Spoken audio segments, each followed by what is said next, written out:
Queridos irmãos e irmãs, como ouvimos na primeira leitura tirada do livro dos Juízes, muitas vezes nossa vida é marcada por incoerências que nos fazem sofrer. O Senhor é paciente, mas muitas vezes fazemos coisas que desagradam ao Senhor e por isso sofremos as consequências, não o castigo, mas as consequências dos nossos atos. Como diz o povo, quem semeia vento, colhe tempestade, né? Mas Deus é paciente e enviou na história juízes. Juízes aqui não é juízes no sentido que nós temos hoje, mas pessoas que tenham justamente esse carisma para orientar o povo, mostrar o caminho correto. O julgamento que faziam não era meramente um julgamento segundo, por exemplo, uma ciência jurídica, mas segundo a sabedoria de Deus.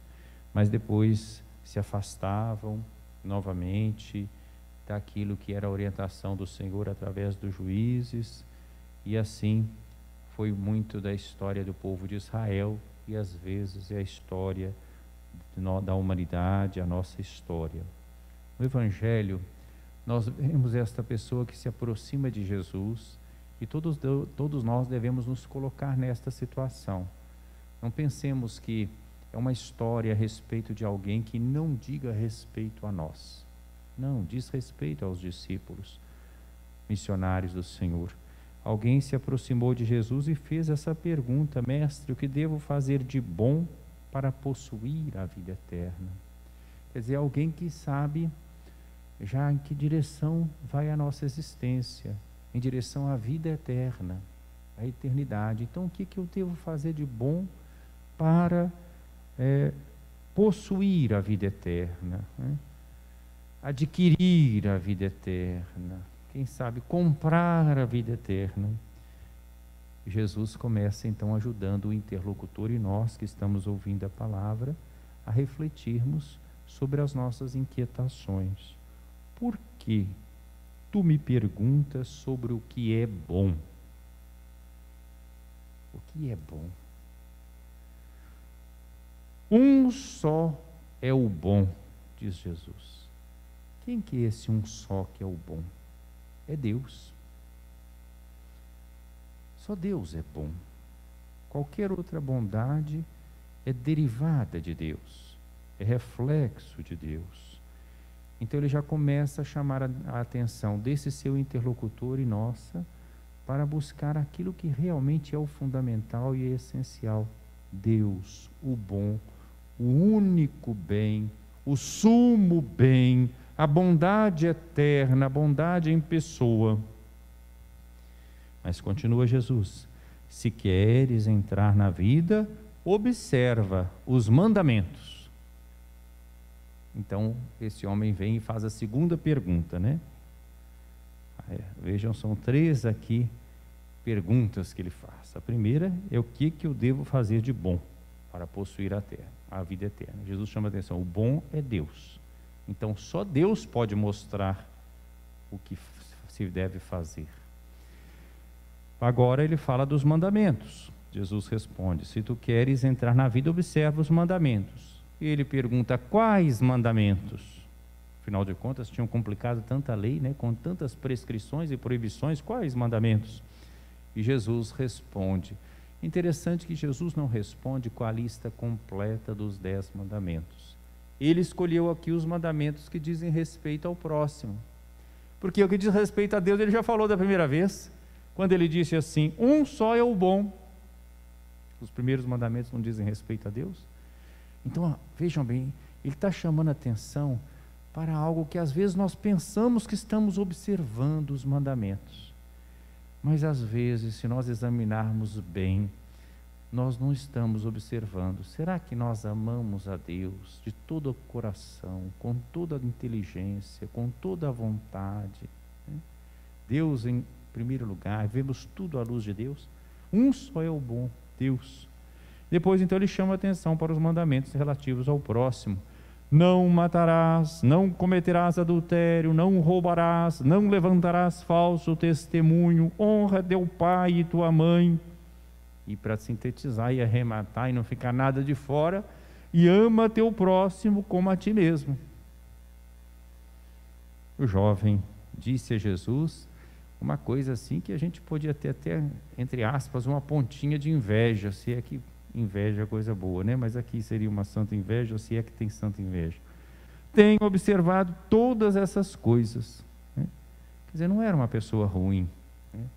É uma pessoa que se pautava pelos mandamentos, mas ele pensa que ele já está, né, observando os mandamentos, mas ele percebe também que está faltando alguma coisa, porque ele faz uma pergunta.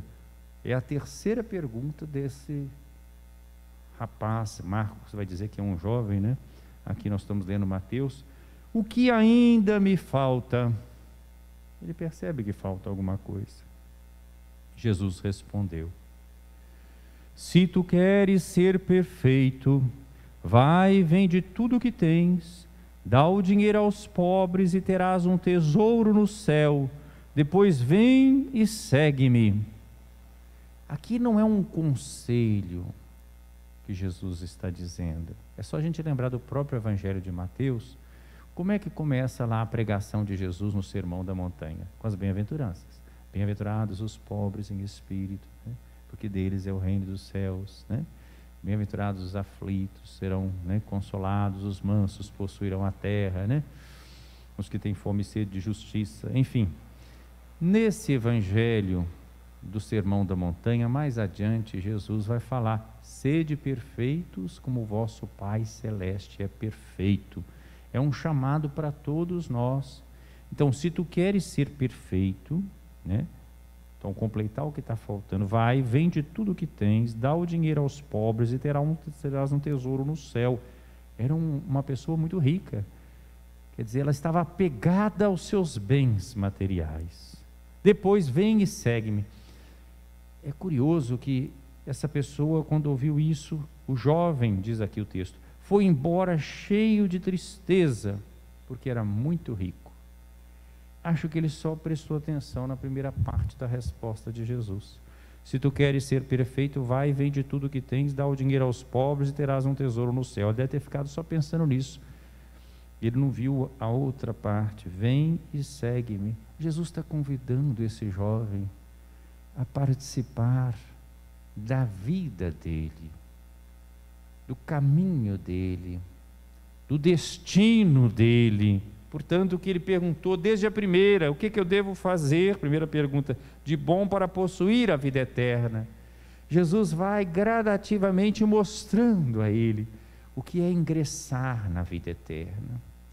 Meus queridos irmãos, na vida eterna, a gente ingressa aqui e agora. Às vezes a gente pensa que a vida eterna é depois que a gente morrer. Aí a gente entra para a vida eterna. Não. A vida eterna a gente começa a viver agora, quando nós passamos verdadeiramente a amar. Quem odeia o seu irmão, diz São João na sua primeira carta, está morto. Nós passamos da morte para a vida quando nós amamos.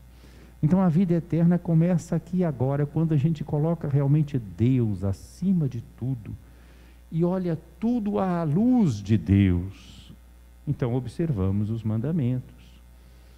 O que Jesus o convida é que ele se liberte dos seus apegos. Cada um de nós pode se perguntar, mesmo que aqui não tenha alguém muito rico: quais são os nossos apegos? A que eu sou apegado? A opinião dos outros? O aplauso dos outros? O elogio dos outros? Ao desejo de poder? Aos bens materiais? Ao meu conhecimento? O que nos prende? Porque às vezes nós podemos estar presos. Um passarinho colocado numa gaiola, mesmo que a gaiola for de ouro, é um passarinho preso, né? O ser humano, mesmo que ele for muito rico, tenha muitas coisas, mas ele está preso, apegado a isso, como se ele estivesse numa gaiola de ouro. Ele não pode ficar feliz. Ele fica triste, como esse que foi embora cheio de tristeza. Ele estava numa gaiola de ouro, ele era muito rico e não consegue dar o passo da liberdade para seguir Jesus. Ele ficou olhando só para aquilo que ele deveria renunciar, mas ele não olhou para aquilo que Jesus estava descortinando para ele, uma vida de amizade com o Senhor, de comunhão com Ele. É à luz desse chamado último, estamos no mês das vocações, mês de agosto, vem e segue-me, é que nós somos capazes de deixar outras coisas. Só se deixa outras coisas quando se descobriu o principal. Só se deixa um amor, uma afeição desordenada por um amor maior, né? O amor maior é Deus.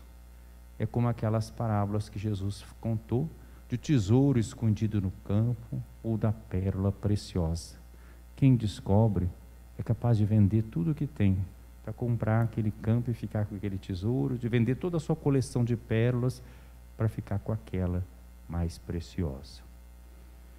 Que o Senhor nos dê esse discernimento e essa sabedoria de realmente perceber que só um é bom, Deus, e tudo mais deve ser visto em relação a Ele. Louvado seja nosso Senhor Jesus Cristo. Para sempre seja louvado.